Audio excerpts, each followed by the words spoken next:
Наши активисти, заедно со активисти од цела Македонија, учествуваа во јавните расправи на парламентарната комисија по повод последните измени на Законот за урбанизам и просторно планирање. На тие заеднички состаноци и консултации увидовме низа системски слабости и посебно бевме поучени од негативните искуства со генезата и ефектите на бетонските џунгли во Скопје, како и срамното однесување на скопските општини кои приватниот интерес на инвеститорите го ставија пред јавниот интерес на граѓаните. Напоменуваме дека нашите кандидати за советници се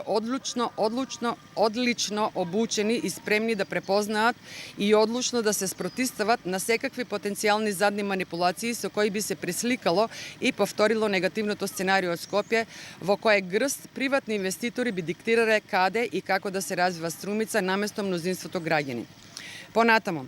се шпекулира дека со новиот ГУП на град Струмица ќе се овозможи рушење на зградите на монополот и градење на нови високатници и нивно поврзување со ново проектирани згради во кругот на касарната, каде за таа намена веќе се исечени многу дрвја. Планирани се и дислокации на повеќе активни и неактивни индустријски објекти и изградба на мега трговски центар на просторот на поранешната санитарна керамика Македонија, рушење на повеќе објекти на потегот од кружниот тек кај ГН, па се до и во просторот на поранешната фабрика Треска и градба на струмички кинески зид на тој простор и ред други нешто од кои некои коиндицираат со јавно обелоденети предлог проекти.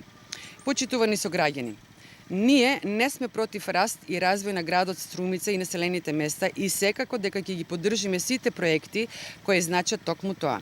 Ние нема да се противиме на ниту еден проект ако во него има транспарентен и балансиран пристап и од поголем јавен интерес на граѓаните. Од друга страна, ние непоколебливо ќе се противиме против неконтролирано урбанистичко дивење на моќните инвеститори и занемарување на јавниот интерес на граѓаните.